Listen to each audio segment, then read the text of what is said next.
Bharatiya Janata party ने नारों में तो बहुत अच्छा कहा, ease of doing business. Ease of doing business नहीं है, यहाँ ईज ऑफ डूइंग करप्शन है, ईज ऑफ डूइंग क्राइम है, ईज ऑफ डूइंग इंसल्ट है, ईज ऑफ डूइंग कमीशन है। कितने में ईज ऑफ डूइंग बताऊं आपको। इन्होंने कारोबार रोका है, अपने लोगों को लाभ देने के चक्कर में न केवल प्रदेश का बल्कि भारत का कारोबार उद्योग ठप हो गया है।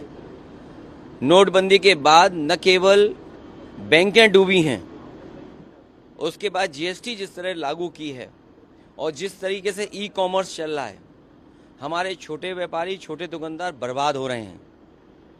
इसलिए भारतीय जनता पार्टी ने अपनी जेबें भरने के लिए तो पॉलिसी बनाई, लेकिन देश का कारोबार बढ़े, प्रदेश का उद्योग कारोबार बढ़े, उसके लिए कोई बड़ा काम नहीं किया। रामनवमी से पहले सीएम योगी का निर्देश आया है कि 500 मीटर के रेडियस में धार्मिक स्थलों के कोई भी मीट मटन की दुकान नहीं खुलेगी। साथ में रामनवमी का रामचरितमानस का पाठ होगा 6 और 5 को। देखिए, मैं अपने पत्रकार साथियों से कहना चाहता हूँ, हालांकि इन्वेस्टमेंट ज़मीन पर नहीं आया है, किसी न किसी माध्यम से भारतीय जनता पार्टी ने आपके चैनलों पे इन्वेस्टमेंट ला दिया है, आपके चैनलों पे इन्वेस्टमेंट आ गया है। लेकिन कोविड के बाद से आपका वेतन अभी तक नहीं बढ़ा है। अगर आप में से किसी का भी वेतन बढ़ा हो तो बता दो आप। लेकिन आपके चैनलों पे इन्वेस्टमेंट आ गया है। इस प्रदेश की बुनियादी जो समस्या है कि बिजली की है, महंगी बिजली है, यहाँ कारोबार नहीं हो रहा, नौकरी नहीं मिल रही, रोजगार नहीं है।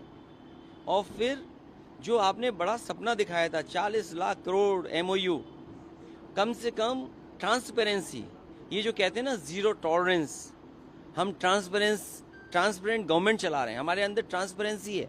तो कम से कम 40 लाख करोड़ में कितना इन्वेस्टमेंट ज़मीन पे आया है और उस इन्वेस्टमेंट से कितने लोगों को नौकरी रोजगार मिला है, कम से कम ये तो बता दें। इसलिए इस सरकार की जो नीयत है, जो मंशा है, जो उनका फोकस है, जो उनकी स्ट्रेटजी है, वो ये है कि बुनियादी सवाल न पूछे जाएं, बुनियादी सवालों पर चर्चा ना हो। इसीलिए धार्मिक ये सवाल उठाए जाते हैं। और सच्चाई ये है, कोई भी कपड़े पहनने से योगी नहीं बन जाता है, कोई भी वस्त्र पहनने से योगी नहीं बन जाता है। विचार से योगी होता है, अपने काम से योगी होता है। बिहार में आज अमित शाह ने फाइनल कर दिया कि अगर एनडीए की सरकार बनती तो नीतीश कुमार ही सीएम होंगे।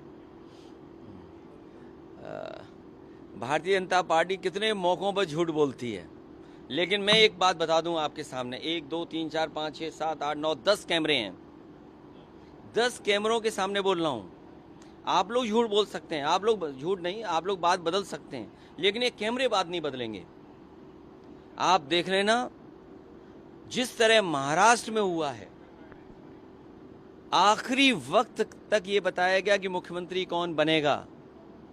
कभी जो मुख्यमंत्री नहीं बन पाए, उनके दिल से पूछो कि उन पे क्या गुजर रही होगी। मध्य प्रदेश में जिस नेता की वजह से, जिस नेता के काम की वजह से, जिस नेता की महिलाओं की योजना की वजह से मध्य प्रदेश में सरकार लौटी बीजेपी की, उसी व्यक्ति को इन्होंने मुख्यमंत्री नहीं बनाया। उन पे भी दिल पे हाथ रख करके पूछो आप कि क्या उन्हें दिल्ली की सरकार अच्छी लग रही है कि वो मुख्यमंत्री होते वो अच्छा लग रहा था।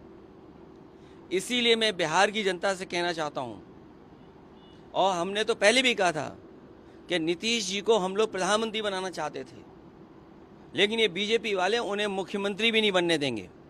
प्रधानमंत्री नरेंद्र मोदी आज 11 साल पीएम बनने के 11 साल बाद आज नागपुर गए थे, कैसे देखते हैं आप? कौन सा चैनल है ये बताओ पहले। ABP news. एबीपी न्यूज़ ये पूछ रही है कि प्रधानमंत्री जी को कैसा लग रहा होगा वहां जा करके। नहीं, आप कैसे देखते हैं राजनीतिक तौर पर? अभी मेरे से पूछ रहे हो कि मैं तो गया नहीं हूं वहां पे, तो मैं क्या देख सकता हूं। सबसे ज्यादा खुशी अगर कहीं मिलती है तो घर पहुंच कर खुशी मिलती है। सर, एक आखिरी सवाल ये था कि प्रधानमंत्री सौगात मोदी दे रहा है और दूसरी तरफ नमाजें छत पे मना की जा रही है, अपनी छत देखिए, पे नहीं पढ़ सकता मैं आपसे फिर कह रहा हूँ, छुट्टियां कैंसिल हो रही मैं आपसे फिर कह रहा हूँ, मेरे भारत समाचार के मित्र, कोई सवाल बजट के माध्यम से मत पूछिए। समाज में भाईचारा किससे बढ़े वो सवाल पूछिए। आज हम त्योहार मना रहे हैं, कल भी त्योहार मनेगा। ये त्योहारों का देश है, यहाँ त्योहार मिलजुल करके मनाए जाते हैं। ये हमारे मुख्यमंत्री जी जानते ही नहीं हैं। उन्होंने कभी विवेकानंद जी को नहीं पढ़ा। मैं इतने चैनलों के सामने कह सकता हूँ दावे के साथ कि उत्तर प्रदेश के मुख्यमंत्री जी ने विवेकानंद को नहीं पढ़ा। और मैं फिर कहता हूँ ये बात, मुख्यमंत्री जी ने विवेकानंद जी को नहीं पढ़ा। विवेकानंद जी ने शिकागो में जाकर के जो स्पीचेस हुई हैं, जो दुनिया के रिलीजन्स के लीडर्स वहाँ पहुँचे थे, रिलीजियस लीडर के सामने कहा कि हम उस धरती से आते हैं, उस देश से आते हैं जिस देश की पहचान ये है कि जो भी आया उसमें उसको उन्होंने अपना लिया।